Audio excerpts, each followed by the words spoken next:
Welcome and thank you for attending tonight's webinar sponsored by GSK. It is sent to you by the European School of Urology and the EU. It is the third module of a series of 3 modules, so it's the last module. And tonight we're going to discuss the impact of BPH on sexual function. We have prepared 2 presentations for you. We will discuss each presentation afterwards. And if you have questions, please feel free to ask those questions, which will then be discussed by us. I'm very happy and honored that we share this webinar tonight with Professor Andrea Salonia from San Raffaele in Milano. He's one of the greatest experts that we have on sexual dysfunction. And Professor Salonia is going to start with a presentation on general aspects of the impact of BPH on sexual function. I'm really happy you can join tonight, Andrea, and I'm happy to listen to your presentation. Thank you very much, Christian. Good night, everyone. I'm going to start. I do not have any disclosure for this specific presentation. I want to start with this very historical paper and the cartoon itself, which has been published roughly 20 years ago, concerning the fact that patients coming to the office and seeking medical help because of lust, they may also suffer from ED and sexual dysfunction. And therefore, at that time, Ray Rosen, François Juliano, and many friends of ours, they did publish this very important epidemiological study where it was crystal clear that the higher the severity of lust, the greater the probability of having ED, and at the same time, the higher the severity of lust, the higher the severity of ED per se, which was also the case for, ejaculatory dysfunction and somehow of libido, which has been considered one of the most important sexual dysfunction, even in men, not only in women. Is there any reason for us, being a urologist in the everyday clinical practice, to consider and to investigate sexual dysfunction in every single patient who comes in because of lust, or is there any reason not for considering, even the sexual function profile in these gentlemen? Well, we published last year this relevant everyday clinical practice paper in European Urology Focus, where we observed that in men coming because of lust and not because of sexual dysfunction, thus including ED, roughly 40% of those did also report erectile dysfunction when they filled the International Index of Erectile Functioning, which is probably the most widely used questionnaire dealing with sexuality and sexual well-being in men. Even more important, the multivariate analysis was crystal clear that there was no reason not for considering every time a patient is coming in because of lust, even the sexual function profile. Indeed, there was a strong correlation between the IPSS as well as the aging process in those men attending the office because of lust.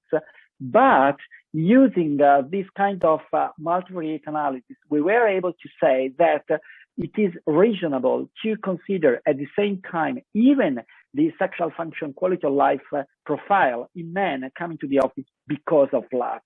Is there any actual correlation between lust, BPH, and sexual dysfunction? I would say overall sexual health. Well, what has been said over the last 30 years roughly is that there is a huge correlation, a huge association from the pathophysiological standpoint and even more from a psychological standpoint between a BPH and lust and the erectile function or dysfunction, ejaculatory disorders, and libido from the sexual standpoint. I want to start with erectile function. Over the last 20 years, it has been discussed a lot concerning the potential 4 theories which are behind the correlation in terms of biology between BPH and ED. Interestingly enough, they've been preserved as 4 theories since unfortunately that time, we do not have strong data to say that the theory of, for instance, autonomic hyperactivity as well as atherosclerosis, inflammation whatsoever could be considered pathophysiological pathways and not only theories. Therefore, it is very important for me to start dealing with the concept that these are theories, but there is probably a common ground fostering the condition of BPH and LATs associated with BPH, and on the other side of the coin, ED. And therefore, if ED and BPH are somehow correlated, treating one condition should also improve the other one.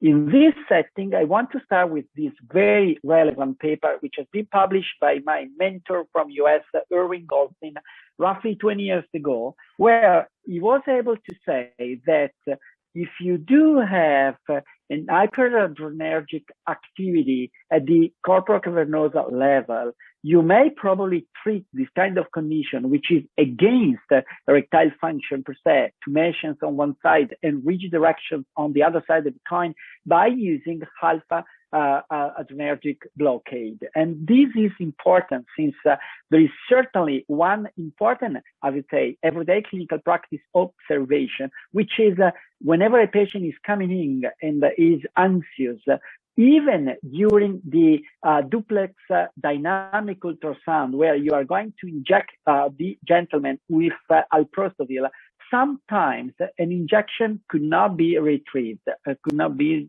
obtained. And this is because the hyperadrenergic condition is certainly there with a release, an important release of adrenaline. And therefore, treating this kind of condition could be useful for removing a potential reason for having ED.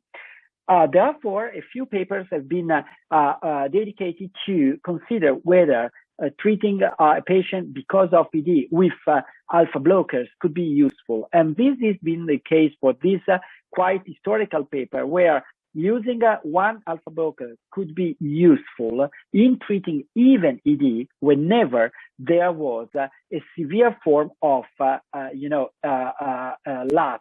but a slight form of ED. Even more recently, using, alpha blockers in terms of treatment for LATs, and not for ED, but for LATs, there was a question concerning the potential negative impact of this kind of compounds in men with LATs because of BPH, but concerning their own erectile function profile. If you get a look to this cartoon, which has been published a few years ago, what has been clear to me is that the prevalence of erectile dysfunction after the absorption of alpha blockers was quite low. And this is the case even in the everyday clinical practice. Is there any reason for us to discuss the point that one alpha blocker is better than the other one, or is, I would say, less aggressive than the other one in promoting ED? Well, at that time, and this paper is not that young, if I may, it was published in 2006. Well, interestingly enough, at that time, alfuzosin, doxazosine, tamsulosin, and turazosine were not that strongly associated with ED, but somehow with ejaculatory disorders, for instance. More recently, we published this everyday clinical practice cross-sectional study with the first 100 patients who attended our outpatient clinic and who have been treated with silodosine.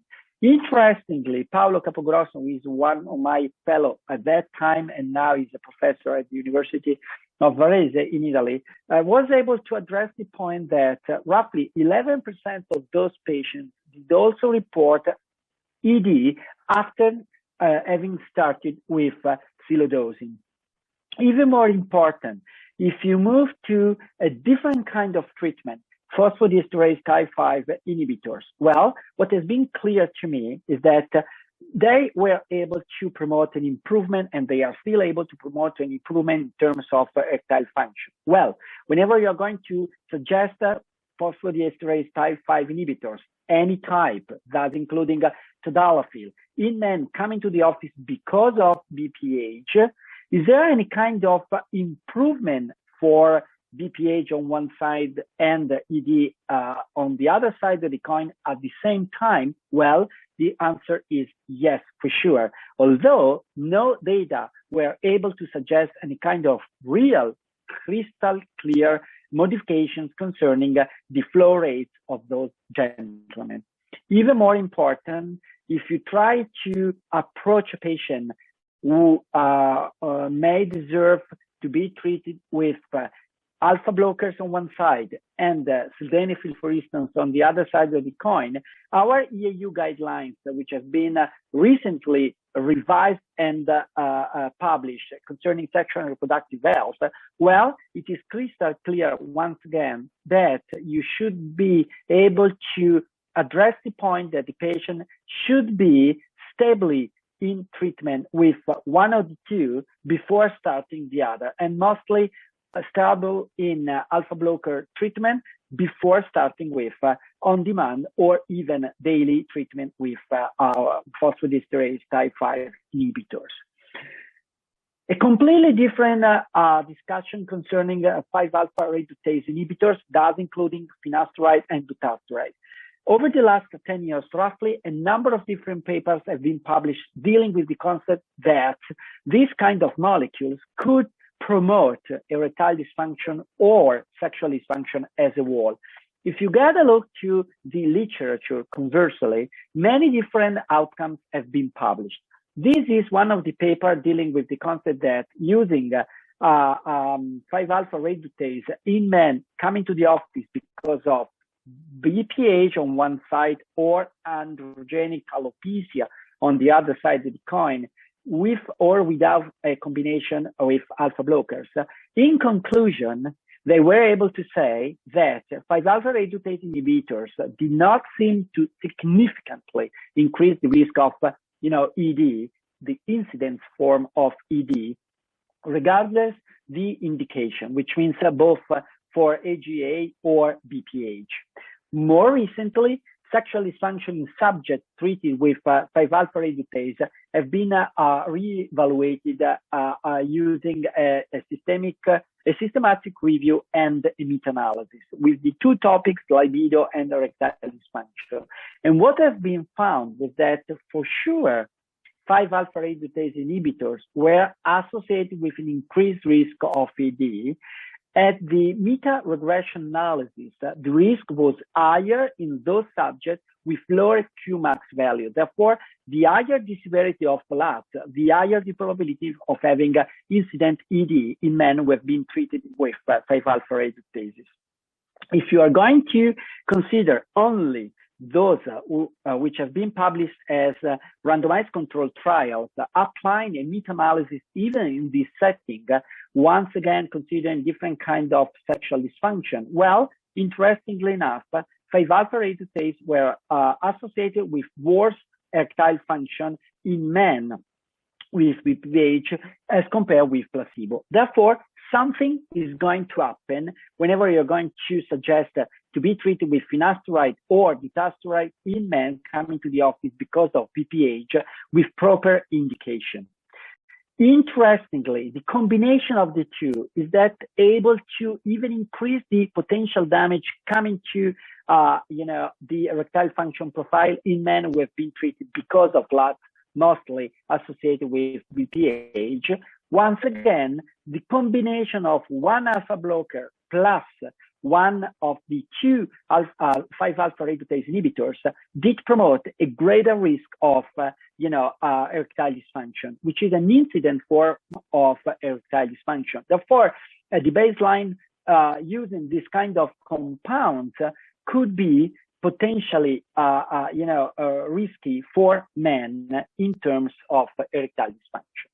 What has been clear over the last 15 years, however, is that something is going to happen also from the nocebo effect profile.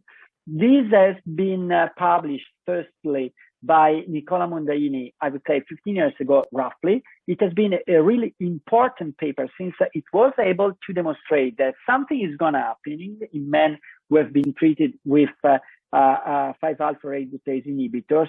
But don't forget to consider that negative expectations could promote adverse events after any kind of compound. And this has been called nocebo effect. And therefore, spending, I would say, using your good time before your patient to tailor every single patient at the right time with the right compound is really relevant in the everyday clinical practice. Even more important, if you try to get a look to, for instance, what kind of questionnaire should be used in different settings.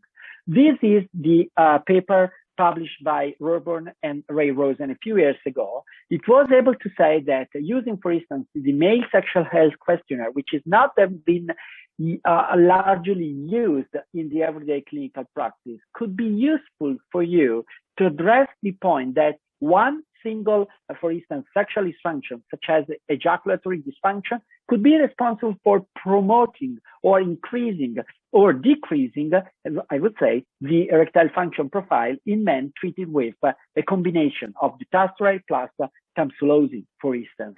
And indeed, what they were able to say was that probably the incident form of ED in men who have been treated with the combination DUTA plus tamsulosin could be associated with the incident form of ejaculatory disorders and thereafter ED. From the clinical standpoint, this is important even in the management workup, since it is relevant to treat one before and secondly, the other kind of sexual dysfunction. Finally, concerning ED, is there any correlation with the use of any type of phytotherapy? Well, to be completely honest with you, the EU guidelines did not collect enough data concerning phytotherapy as a single kind of treatment to address the point to suggest not this kind of compound in the everyday clinical practice in men with LUTs associated with BPH, although they are strongly and widely used in the everyday clinical practice, since the effectiveness is quite high, at least in reducing the inflammatory, profile of men associated with BPH and LUTs.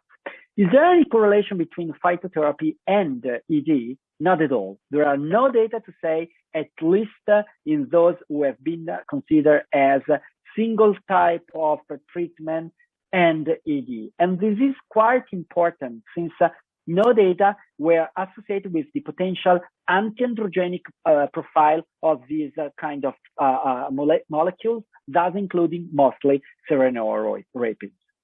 Second type of disorder, ejaculation. If you get a look to the EU chapters concerning the new and revised guidelines for sexual and reproductive health, you will find that many types of ejaculatory disorders have been considered, thus including anejaculation, retrograde ejaculation, and anorgasmia, which have been described as those mostly associated with any kind of medical compound for BPH and LUTs. What is important is that historically well known that something is going to happen in men who have been treated or who are starting to be treated with alpha blockers. And this is mostly because of retrograde ejaculation. It was the, I would say, the first hypothesis, which has been completely changed over time, since it is clearly now that it is a different pathophysiological process and pathway, where probably something concerning the dopaminergic pathway at the central level and consequently the serotoninergic pathways after the dopaminergic one have been involved, and therefore it is a sort of anejaculation and not only a retrograde ejaculation.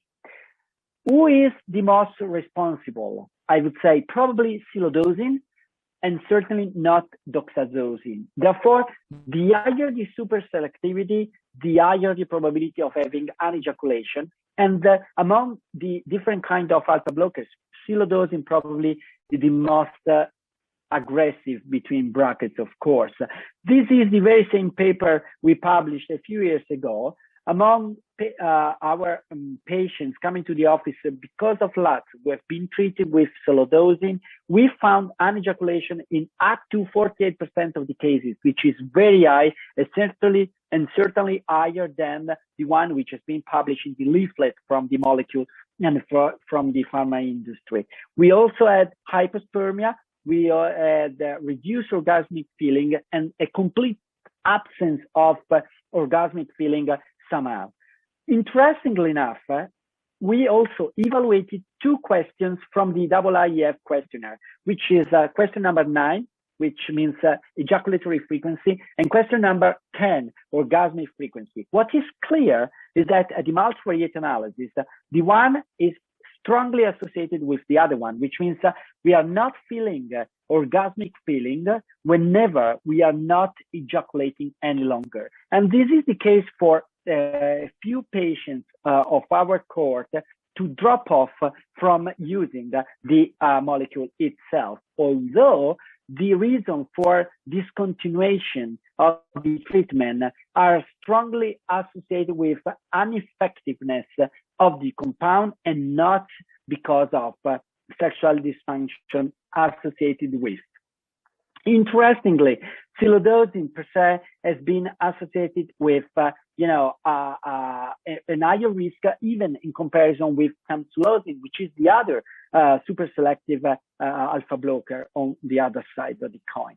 5-alpha reductase inhibitors. Is there any reason for us to discuss with the patient the risk of having anejaculation at all, or retrograde ejaculation, or painful ejaculation? Well, according to this first analysis, that was not the case for.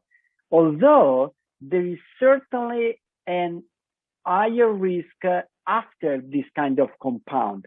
This is a paper which has been published recently, where retrograde ejaculation, ejaculatory disorders as a whole, and ejaculation failure have been associated with the combination treatment of dutasteride plus tamsulosin. Interestingly, if you get a look to this cartoon, interestingly, the diagram is suggesting that we have a reduction in terms of ejaculation over the first 6 months, and then the condition remains quite stable over the last 6 months of the study itself. But even more important, they found that having ED was a second disorder after anejaculation or disorders for ejaculation. Therefore, using the MSHQ, the questionnaire, male sexual health questionnaire, was able to discuss the point that one severe form of PD could be incident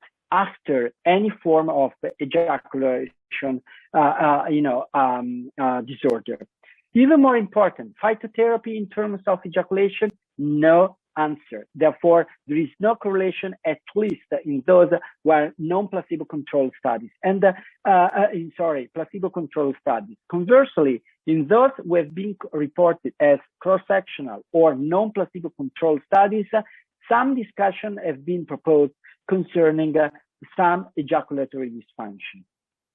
Phytotherapy per se, however, was not discussed in this meta-analysis, which clearly was able to say that any kind of alpha blocker, and mostly tamsulosin, was more risky to promote ejaculation disorders as compared with Serenor Apens in this setting, for instance. Finally, libido, which is very difficult to be investigated. Indeed, if you get a look to this historical paper, Lohmann and Ray Rosen published this sort of epidemiological survey in the US in 1999, JAMA.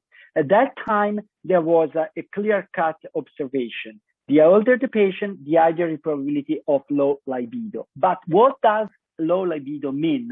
At the end of the day, nobody knows. Or I would say we have a sort of big confusion concerning hypoactive sexual desire disorder, which is a complete reduction in terms of fantasies, thoughts, and whatsoever concerning sexual function and sex as a whole, but associated with distress for the patient versus low libido or low interest, which has been discussed more properly by the International Society for Sexual Medicine. And therefore, most of our studies, which have been published over the last 20 years, could not be evaluated in a meta-analytic setting because the definition of low libido per se is completely different from one study to the other, and therefore it is very relevant. This is a paper which has been published by my group last year. We observed the so-called trend over the type of sexual dysfunction which has been reported by our patients at the same outpatient clinic in a decade. And what we observed was that discussion concerning low libido or impairment of sexual desire has been increased over the last 10 years. Therefore, we have many patients coming to the office and reporting low libido, which is not only of biological nature, but is of psychological nature. And therefore, we added to our panel of the EAU guidelines panel on sexual and reproductive health, even a psychology from Portugal, Joana Carvalho, since it is compulsory for us to discuss with every patient, even the psychological profile. Is there any kind of specific reason for us to address the profile of sexuality, thus including the libido, by considering hormones? For sure, testosterone is relevant. Somehow, insulin resistance in patients coming because of diabetes mellitus or metabolic syndrome, and even estradiol. In this setting, what has been observed is that the probability of having low libido in men who have been treated because of LUTs associated with BPH with alpha blockers is very, very low. There is no such a kind of great relevance from the epidemiological standpoint. The very same paper dealing with silodosing, which has been published by Paolo Capogrosso, was able to observe that low libido did rise in, I would say, 7% of the cases, and 4 of those patients did also discontinue the treatment because of low libido. Is there any psychological versus biological connection between the two? We don't know. And we are that lucky to have in front of us a very long trip to keep going with, investigation in this setting. 5-alpha reductase inhibitors. Is there any correlation with low libido? For sure. At the meta-analytic assessment standpoint, there is an increased risk of hypoactive sexual desire. Giovanni Corona was able to define hypoactive sexual desire. Is that correct? Or it would be better to define this kind of condition as low libido? We don't know. Since, once again, the entry criteria have been changing over time throughout the last 15 years, even according to the different definitions of the disorder per se. Combination, once again, the combination of tamsulosin or silodosine versus alfuzosin with one of the two 5-alpha reductase inhibitors could even increase the risk of having a low libido. This is the very same setting. The combination of tamsulosin plus dutasteride was able to say that sexual activity per se was decreased in terms of number and quality. But if you move to the sexual desire profile, after the first 6 months, there was a sort of increase, which at the end of the day may tell us that something is going to changing when the patient has set his own sexuality at a different level after 2 compounds for LUTs and BPH. And therefore, it is relevant to say that applying the right questionnaire at the right time could be useful for us to even more to promote a better tailoring of our patient in the everyday clinical practice. Low libido associated with phytotherapy, no data. Mostly data which has been published till now did not show any kind of evidence of a negative impact over sexual desire. Take-home messages. Medical therapy for sure could be associated with treatment-associated adverse events in the field of sexuality, thus including ED, ejaculatory dysfunction, and sometimes low libido. Still, we do have to study a lot and to investigate a lot to get good conclusions in this setting and to better tailoring our patients. And therefore, my real conclusion is that even for LUTS BPH, which is probably the most relevant and really, I would say, widely diffused everyday clinical practice disorder for patients coming to the office of any urologist, having a good time to be spent, even to discuss potential outcomes associated with any kind of treatment and sexual side effects with any kind of treatment is really compulsory for us and very important for our patients. I thank you all for your attention. Andrea, thank you very much. That was a great presentation as always. And as you can imagine, we have a lot of questions coming in. So if I may start. Thank you very much. So there were a couple of questions relating to testosterone. So first one is, should we check routinely in patients with LUTS testosterone if the patient has low libido or erectile dysfunction and LUTS? And the second part of the question is, in elderly patients, does the level of testosterone also influence erectile dysfunction? Well, this is a very important and compelling question, since according to our EAU guidelines, evaluating testosterone is relevant in patients coming to the office because of ED, and therefore we should consider that it is even more than important in the elderly or in those over the aging process. And since most of our patients coming to the office because of LUTS associated with BPH could be considered among the older patients we have in the everyday clinical practice, investigating testosterone in these gentlemen could be really useful. And that was the case for us to publish that paper where we evaluated whether there was a rationale to consider that every single patient coming to the office because of LUTS should be also investigated for ED at the very same time. It is a sort of waste of time? Never. I do consider that considering the man health as a whole should be our goal in the everyday clinical setting. Very clear message. Thanks. The question is concerning an old question about triple treatment. Can you actually combine alpha blockers, 5-ARIs, and PD-5 inhibitors if you have patients with BPH and erectile dysfunction? Well, the combination treatment has been proposed many times. I would say 5-alpha reductase inhibitors plus alpha blockers, and the EAU guidelines clearly outline that run some conditions which must be considered ideal as the conditions to combine this kind of compounds. At the same time, there are conditions where we may suggest to combine alpha blockers and phosphodiesterase type 5 inhibitors.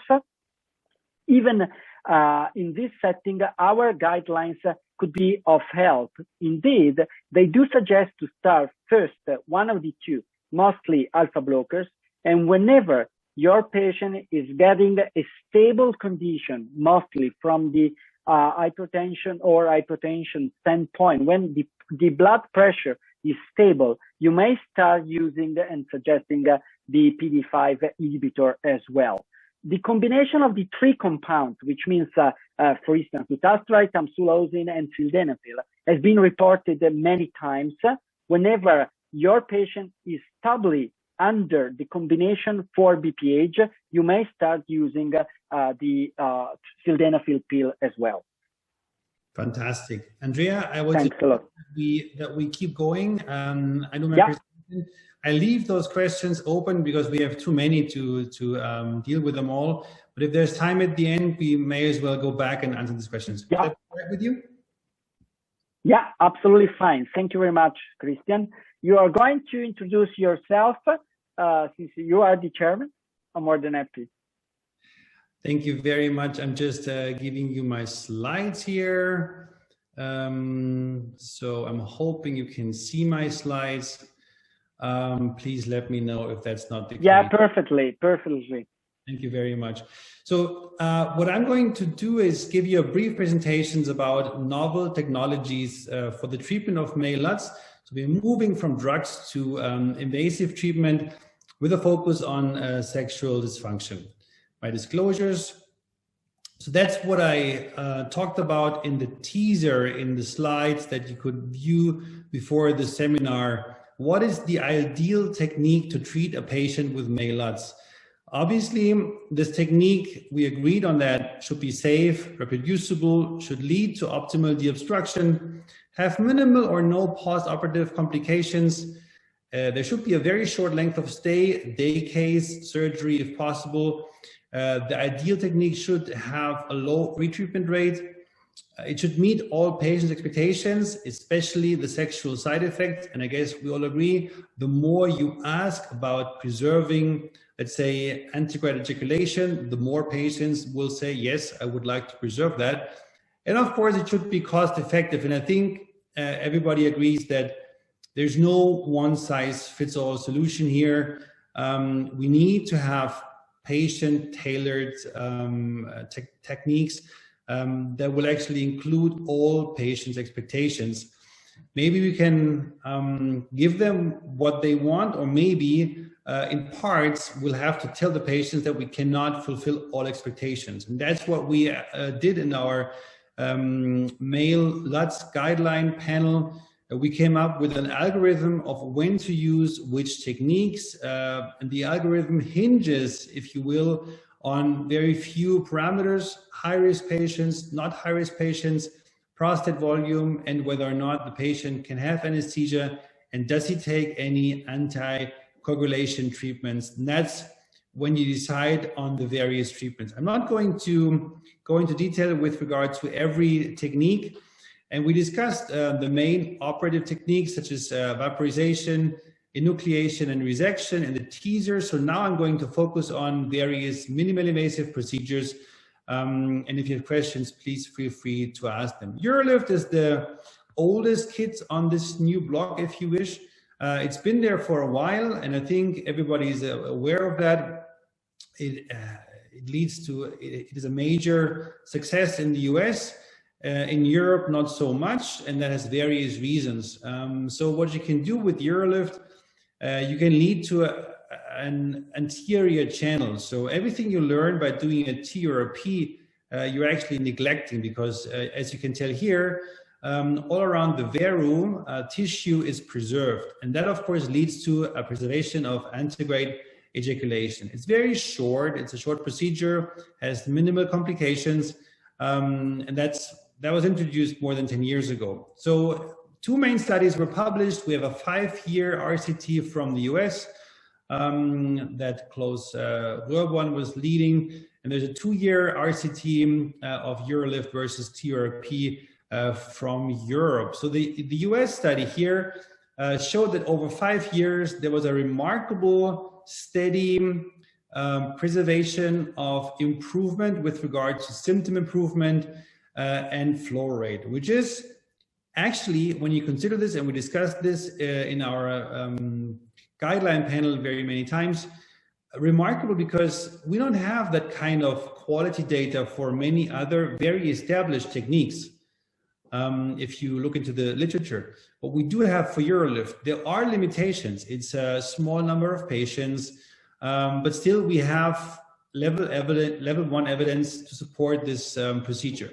The European study showed that there was a significant improvement in flow rate and symptoms with both techniques, but with TURP more than with prosthetic urethral lift.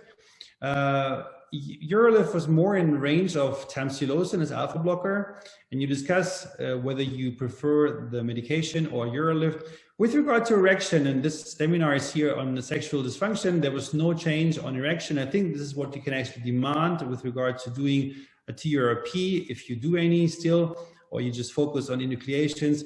But of course, there is a preservation of antegrade ejaculation with UroLift, and there's a significant decrease with TURP. And The ones who had very senior mentors sometimes were told that a good TURP will eventually always lead to retrograde ejaculation, because that's one of the quality signs of a well-done TURP, because you resect everything around the varroa. Well, sometimes the question was asked, can you do this also in patients with middle lobe? There is a study, and many of these studies were done in Australia. This one is here from the US, where you can pin the middle lobe to the side, and it also works. But you can read those papers. They're interesting. In Europe, Urolift has not been a major success when you compare this to the US, but that might be due to financial reasons. Do patients have to choose between ejaculation and micturition? That is not my question. That was published in the World Journal of Urology. And of course, non-ablative techniques seem to be reasonable options for patients eager to preserve their ejaculatory functions. This is why the guidelines state that you should offer prosthetic urethral lift to men with LUTs interested in preserving ejaculatory function with prostates of less than 70 mils and no middle lobe, not including the novel studies that actually looked at middle lobe procedures. Aquablation, what about aquablation? That technique has been introduced and is also having quite a bit of a success here in Europe, in the US anyway. And I think one of the reasons is that many centers that don't do any HoLEPs or any anatomic enucleation techniques do not want to undergo this learning curve of HoLEP, but focus on something which is more independent of the surgeon. So what about aquablation? What's the idea behind this? You can cut with water many things. You can cut vegetables, you can cut salad. It's used everywhere in industry. You can cut tomatoes, and actually very precisely, as you can tell here, and you can also cut steel. So why not cutting the prostate with water, and actually cold water? Now, that's derived, and I'm going to shorten that, from a video where, aquablation was performed. You have this view by a transrectal ultrasound, and this segmentation is hugely important because you need to define where you start and where you end. The treatment time on the left side, which is here in this case with a roughly 100 mil prostate, about 5 minutes, very realistic.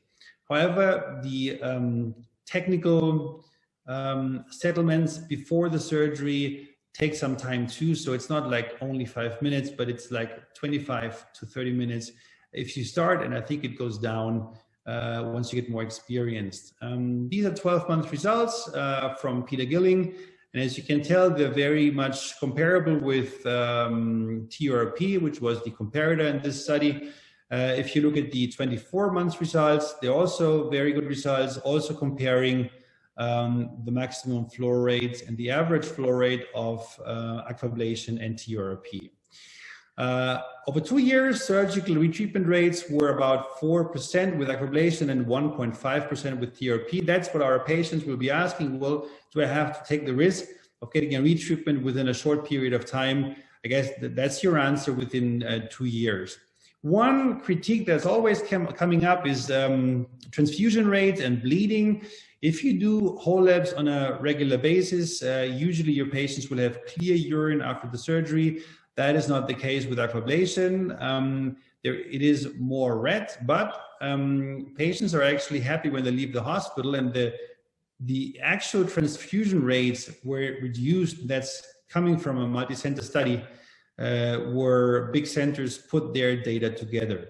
So yes, you have to take care of bleedings, but once you do and you remove the catheter, patients seem to be benefiting from this kind of surgery. There's a new recent study on large prostates from 80 to 150 cc with 2-year results. And I'm not going to go into detail here, but especially with regard to symptoms and flow rate, aquablation seems to work also in the large volume prostates. Talking about sexual dysfunction tonight. So what about ejaculatory dysfunction and erectile dysfunction? Well, as you can see here, very low numbers are pointed out. There is of course, a discussion with the patient. Let's say he has a large prostate and wants to preserve ejaculatory function.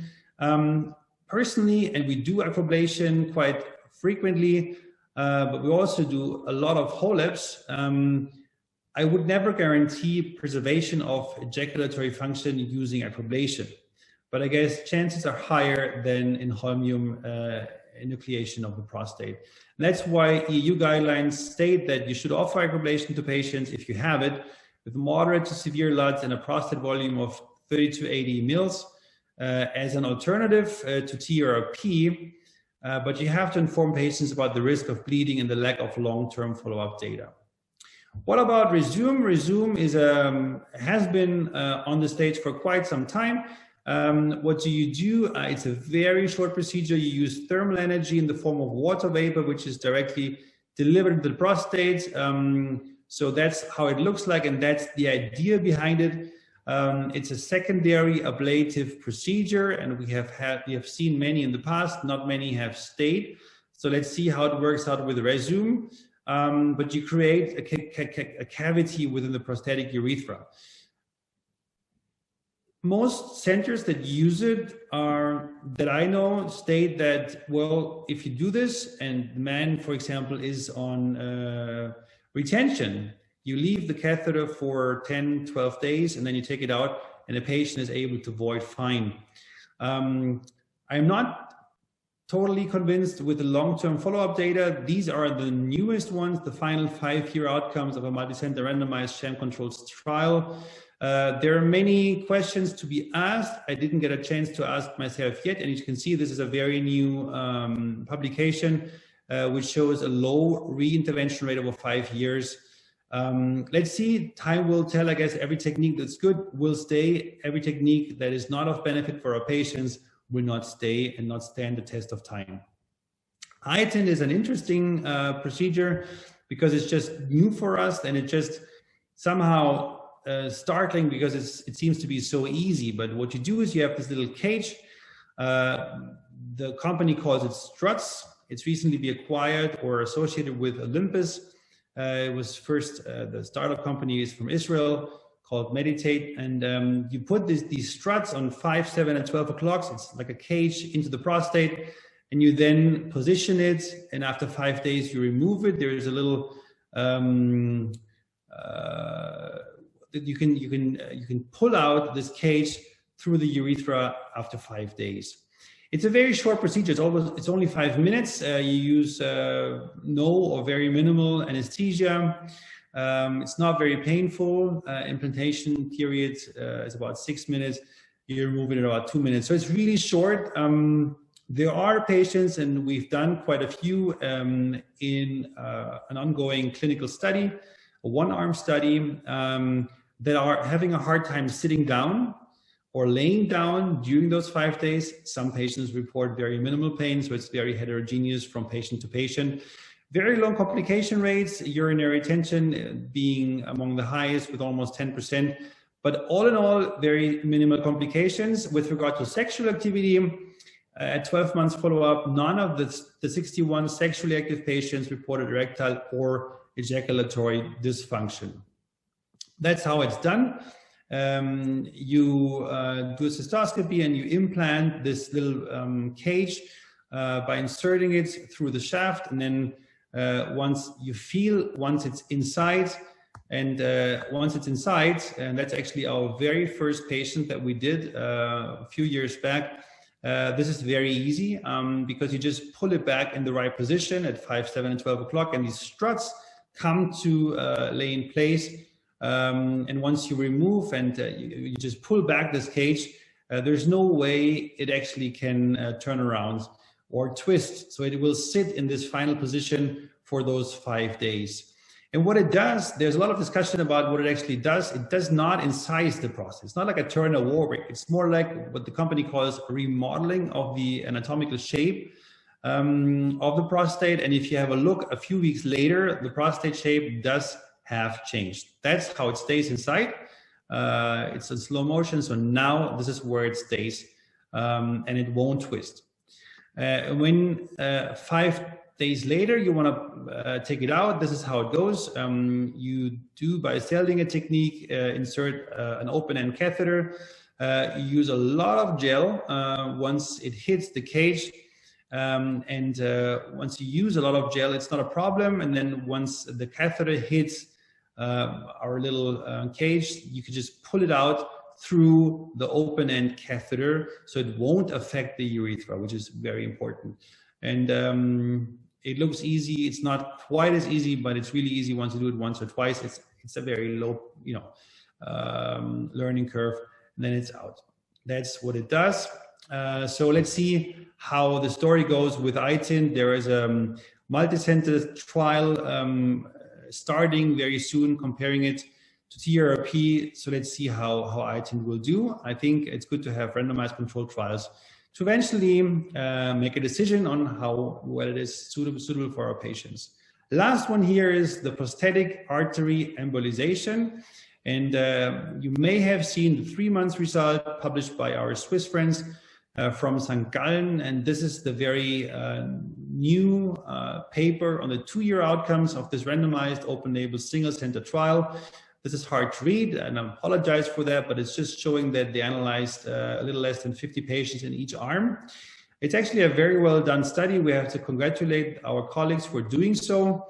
You see a symptom improvement on the upper left panel, and I would like to draw your attention to the IAEF score on the lower right side. So evidently, there's no significant change on erectile function with both techniques. It's a bit like we discussed with UroLift, that we should actually demand by nowadays modern techniques. Maximum flow rate and PVR is significantly improved by TURP, not so much by prosthetic arterial embolization. All in all, the study is, which after 3 months, we had very encouraging results for embolization. At 2 years, that does not seem to be the case anymore. So not a significant improvement at 2 years. And if you look at adverse events, well, they seem to be a bit higher for TURP, and you have to have a look into each category: pain, discomfort, irritation, strictures, infections. Even though it's a bit higher for TURP, the overall complication rate in both techniques seem to be rather low. So what does this study tell us? Well, that doesn't seem to have a huge impact on sexual function. I'm a bit skeptical reading those results from a very well-done study that embolization will be done on a very large scale. Interventional radiologists will try to enforce it more, but those data don't actually encourage doing more embolization procedures on our patients. Thank you very much for your attention. Thank you very much for this brilliant lecture. I do have some questions from the audience. The first one is very technical. How we could preserve ejaculatory duct injury during resume? How we can avoid sexual dysfunction? Exactly. I would say no, prevent injury to ejaculatory duct. Well, don't inject it anywhere near, I would say. So I would try to stay away from this. I must admit that I have experience with all the shown techniques except for resume, so I haven't done it myself. And I said this before, these long-term data that have been reported now, the 5-year data, do not convince me very much. I don't think they're really randomized, even though they say so. So you have to look into the details, and we discussed this within our MALATS panel at the EU. But to be fair, the effect on sexual dysfunction seems to be minimal. The other 2 questions are mostly technical and associated with the type of treatment. Do we need to stop anticoagulant therapy prior to aquablation? Well, if you can, I would. That's my personal opinion. So I would definitely stop them. There are very few patients in my experience where you cannot stop anticoagulation. Of course, if you have a stent that's being inserted within the last 3 to 6 months, here the guidelines by the cardiologist I heard have changed, it's been decreased from 6 to 3 months, where you have to have a double platelet inhibition. But of course, there are some patients, but that's a very, very rare exceptions. Usually you can stop intermittently, and I would personally never try to be a hero. If you can stop them, stop them. It's safer and you reduce the risk for your patients. And the last question is concerning the risk of migration into the bladder following ITIND. And they were able to compare this kind of treatment with the very famous urolumen stent, which has been, suggested, I would say, 20 years ago, roughly. Good question, and that's a huge discussion. So you have basically, yes, I think it can be rightly considered to be a stent, but it's a temporary stent, right? It's not a permanent stent. And so you can classify stents into permanent and temporary stents. And now you remove this cage. I just call it cage. I don't know how else to call it. So you remove this after 5 days. And I cannot recall any incidents where this cage was actually dislocated into the bladder. If it does, then you need to go in and reposition it. But in all fairness, so there's only a one size cage that exists. So you can, I have no experience with using it in very large prostates where the chances of it getting loose are higher. But in my experience, that is not the issue. The issue really is patients having discomfort during those 5 days. Thank you very much. We are very close to the end. I do have a question for you, which is associated with being a panelist of the EU guidelines. Would you suggest any specific surgical modality in an on average prostate to preserve sexuality and sexual function? Or is there something conversely which shouldn't be suggested in order to preserve a sexual function as a whole? Now, with almost every technique, even with HoLEP, there are publications stating that you can actually preserve antegrade ejaculation with HoLEP by leaving a certain ring of tissue around the vero. Whether this is reproducible or not, it's hard to tell from me. But personally, I would be really hesitant if a patient asks for surgery for male LUTs, and he asks for a permanent solution. Then I would always tell the patients that the risk of sexual dysfunction, and you can then classify the dysfunction that you mean, is high. Now, then you have to go into the details of the patient. If the patient has a small prostate, I personally, if the patient wants to preserve sexual dysfunction, antegrade ejaculation, I always do a TRP, and that's what I can do, what I'm most experienced in, and I think you can be very exact in that by preserving tissue around the vero. I guess you do preserve ejaculation with Urolift, and our studies have stated that. You do preserve this with Rezum, but I would never guarantee it with any of these techniques to any patient. And I think it's not patients, you go on a very weird road if you try to, there are centers that take much money for offering a technique to preserve sexual function. And I think it's just the opposite road, right? It's like pushing the gas and the brakes in a car at the same time. So it's hard. You could try. If it works, it works. If it doesn't work, it's just the way it goes. Yeah, therefore, at the end of the day, it is important not to provide our patients with false expectations concerning sexual function preservation as a whole, both considering a type of medical compound or the surgical approach. That is, in the everyday clinical setting, a real important take-home message for us and for our attendees of this night. I think we are very close to the end, therefore I leave you the closing remarks. Andrea, it's been a lot of fun doing this with you here. This webinar is the last part of this webinar. I would like to thank you for participating, and I would like to thank the EAU for allowing us and offering us to be part of the seminar.